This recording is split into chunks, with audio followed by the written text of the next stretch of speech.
Halo, selamat datang kembali di Aku Aktor. Dan bagaimana video kami yang kemarin soal logika dan masuk akal? Teman-teman sepakat atau enggak? Atau enggak sepakat? Kita nggak masalah loh ya kalau teman-teman nggak sepakat. It's okay. Eh, nah seperti biasa ya, sebelum kita mulai video hari ini, perbincangan tentang video hari ini, kita memang sengaja untuk bikin videonya pendek-pendek aja.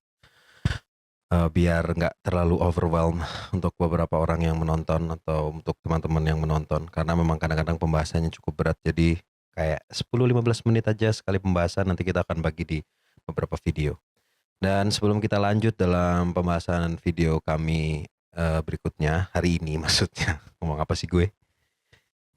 Seperti biasa kita mau mengabarkan soal program-program yang Aku Aktor yang lain selain podcast ini ya teman-teman. Kalau teman-teman pengen latihan live offline maksudnya, teman-teman bisa ikut aja program kami, salah satunya Aku Aktor Rutin yang sekarang diselenggarakan setiap hari Minggu jam 4 sampai jam 6 sore di Jakarta Selatan.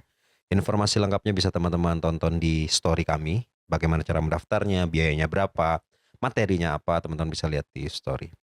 Kira-kira begitu. Dan sekarang kita akan ngebahas, kalau kemarin kita sudah ngebahas soal logika, soal logis dan tidak logis karakter dalam sudut pandang karakter dalam proses menciptakan dan memainkan karakternya. Sekarang kita akan ngebahas soal kerjasama. Soal kalau dalam bahasa yang gak keren tuh, it takes two to tango. Nah dalam keaktoran teman-teman, eh ensemble tuh satu hal yang penting banget. Bahkan dalam pentas monolog.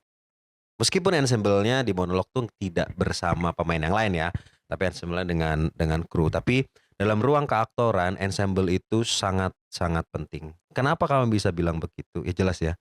Karena dalam pernyataan kami kan kami pernah bilang bahwa acting is reacting. Maka kamu harus bisa bereaksi pada apa?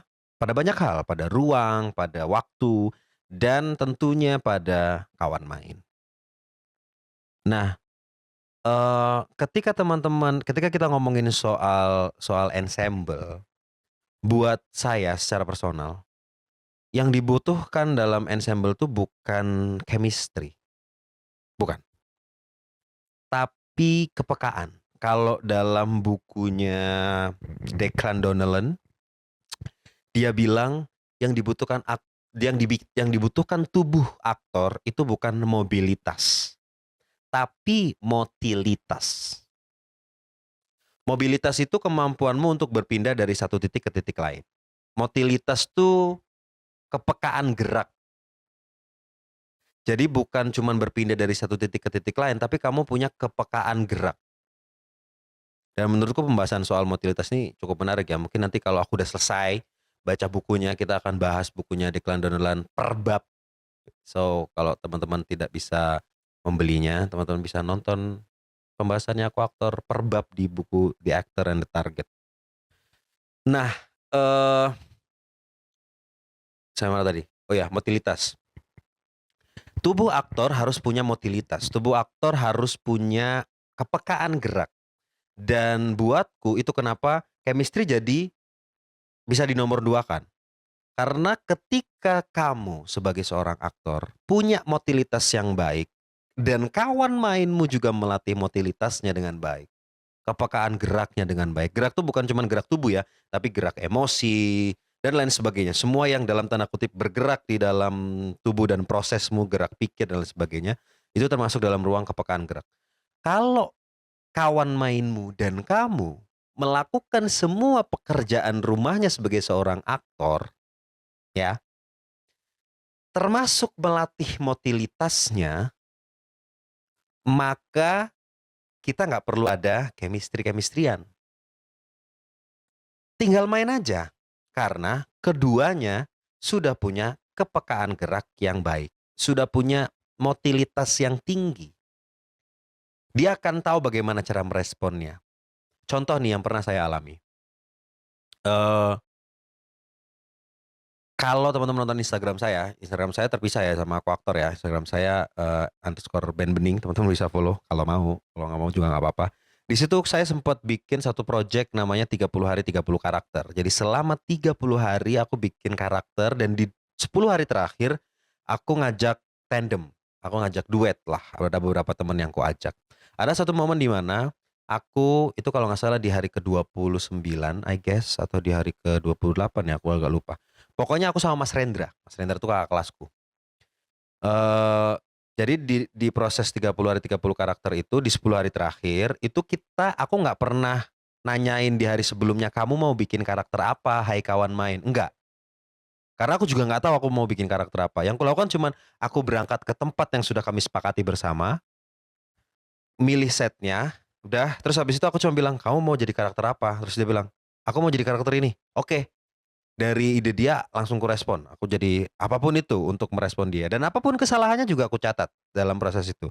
Jadi sebenarnya itu proses 30 hari 30 karakter udah ada di bukuku judulnya Ini Cuma Seni Peran, masih mencari penerbit.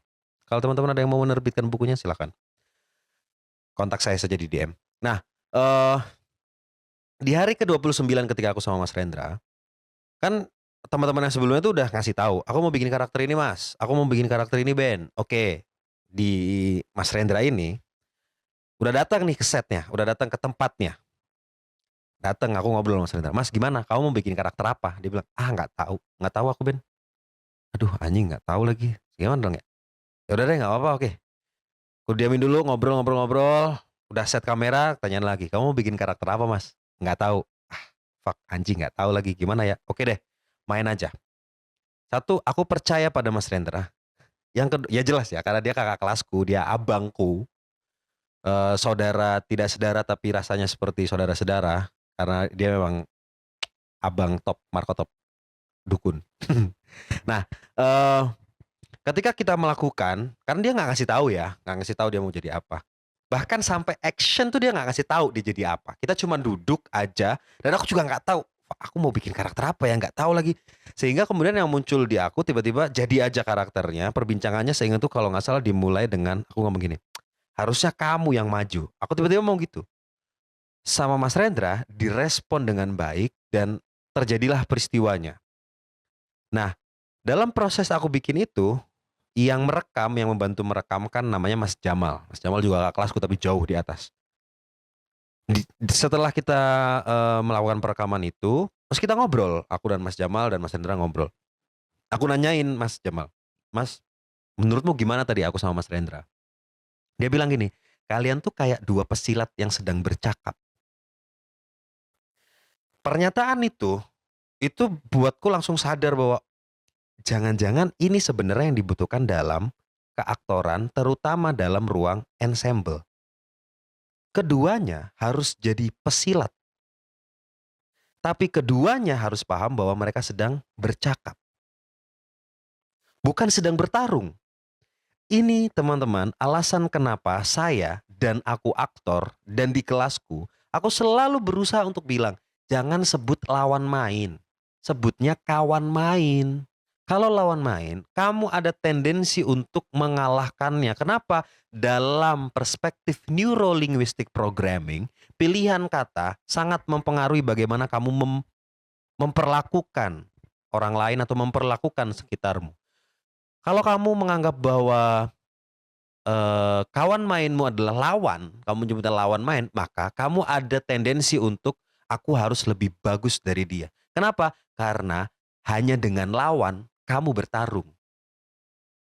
Tapi kalau dengan kawan, kamu nggak mungkin bertarung. Yang ada kamu ngobrol, bercakap, bekerja sama. Nah, dalam ruang ensemble itu bekerja sama. Dan ketika Mas Jamal bilang bahwa kalian tuh dua pesilat yang bercakap, dua pesilat ini buatku mengingatkan bahwa memang aktor seharusnya adalah jadi seorang pesilat yang sudah mengerjakan PR-nya, sudah berlatih sedemikian rupa sehingga ketika dia harus sparring sama temennya, mereka bukan berusaha untuk menjatuhkan satu sama lain, tapi mereka berusaha untuk bermain bersama. Kalau bermain bersama. Kalau di buku yang kutulis di Ini Cuma Seni Peran, aku bilangnya gini, ini kayak Subasa sama Misaki. Ah, fuck. Anak-anak Gen Z tahu nggak ya? Gini, oke, lu searching aja deh, Tsubasa dan Misaki. Tsubasa tuh anim bola dulu populer banget, dan dia dan Misaki adalah pasangan emas. Misaki akan mengumpan kemanapun dan Tsubasa akan bisa menerima umpannya, dan Tsubasa tahu dia lari kemanapun Misaki akan mengirimkan bola tepat di kakinya. Sesederhana itu. Nah, aku menganalogikan apa yang terjadi padaku dan Mas Renda adalah Tsubasa dan Misaki. Kita berdua tahu, karena ketika aku main, ada sense untuk ngetes Tapi ketika aku bilang ada sense untuk ngetes, aku tahu bahwa ketika aku mau ngetes, Mas Rendra bisa ngebalikin. Dan somehow aku juga tahu bahwa ketika beliau melakukan apapun itu, melemparkan apapun padaku, dia juga tahu bahwa Ben bisa nerima. Jadi tidak ada keinginan untuk menjatuhkan satu sama lain. Dan itu buatku keaktoran ketika kalian main ensemble. That's why I call it takes two to tango. Untuk nari tango, lu harus bareng berdua. Dalam ruang keaktoran, untuk main bagus, lu harus main berdua. Lu nggak bisa main sendiri-sendiri. Dan ini yang paling penting, teman-teman. Jangan mendikte kawan mainmu. Yang tua-tua deh juga deh tuh. Tolonglah. Jangan, nanti kamu habis dari sini ke sini ya. Ntar, jangan deh. Percaya aja udah. Kenapa sih harus mendikte macam itu? Gini, acting dalam pengertiannya Jean Benedetti dia bilang, acting is normal human activity. Sebenarnya. Tapi dalam ruang keaktoran ada ruang profesional, ada ruang penciptaan, ada pretend to be someone we are not, ada banyak aspek-aspek itu.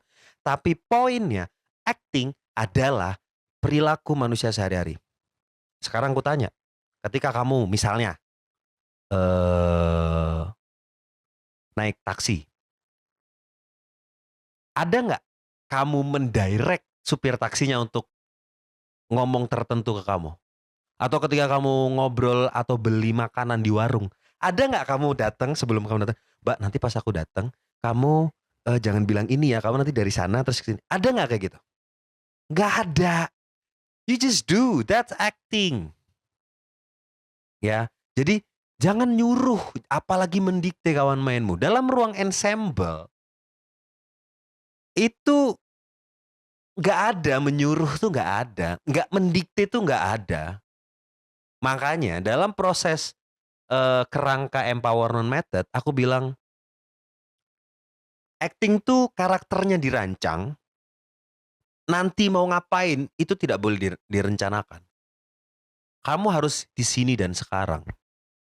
Dalam ruang ensemble itu yang seharusnya terjadi. Jadi, ketika teman-teman main ensemble, pertama, jadilah pesilat yang sudah cakap. Latihan.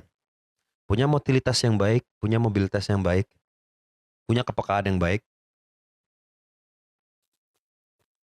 Karakternya udah dibikin, oke? Lu tinggal main. Aksi-reaksinya jalan. Jadi pesilat yang cakap. Setelah itu, tinggal main bareng sama temennya. Gak usah nyuruh, kamu nanti gini ya, kamu nanti gitu ya, kamu nanti gini ya. Kalau itu yang kamu lakukan, kamu sedang merencanakan sesuatu. Ketika kamu merencanakan sesuatu, di titik itu, kamu kehilangan sense of spontaneity. Dan ketika kamu kehilangan sense of spontaneity, oke, bahasa paling kasar, jelek. Terduga permainanmu. Terduga permainanmu. Maka, ketika kita ngomongin soal ensemble, siapin karaktermu, siapin kemampuan keaktoranmu, percaya pada kawan mainmu. Main aja. Gak usah, aku nanti gini ya, biarin. Iya, bahwa ada momen-momen di mana harus bersepakat untuk keselamatan. Misalnya kayak, nanti kamu kupukul sebelah sini ya. Boleh kan? Oke. Atau, apa namanya, intimate scene misalnya. Emang harus ada intimate koordinatornya.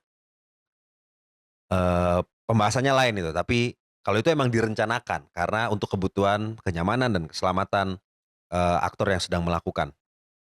Dan itu sangat penting ya. Mungkin nanti akan ada satu sesi di mana aku akan ngobrol sama satu-satunya intimate koordinator di Indonesia yang punya sertifikat, Ibu Putri Ayudya. Nanti mungkin kita akan ngobrol. Tunggu ya, Bu. Hai. Oke. Nah, jadi begitu. Ngomong apa sih?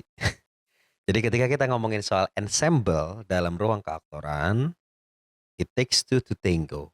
Pastikan kamu adalah aktor yang sudah bersiap dan kawan mainmu juga adalah aktor yang sudah bersiap.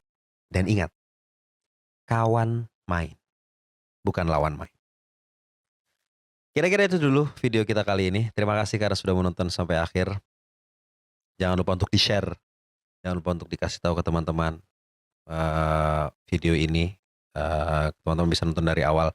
Dan kalau ada kritik dan saran atau ada pertanyaan soal ensemble ini, soal pembahasan tema kita di video kita kali ini, tulis saja di kolom komentar. Terima kasih dan seperti biasa saya Ben Bening bersama dengan Jeremy Allen White, lalu ada Cillian Murphy, Joaquin Phoenix, dan the one and only Daniel Day-Lewis. Yang semoga setelah main film anaknya jangan pensiun dulu. Mainlah film yang lain. Oke, syukur-syukur kita bisa satu frame. Menunggu kalian semua di Oscar. Terima kasih, sampai bertemu di video aku aktor berikutnya. Viva Aktor.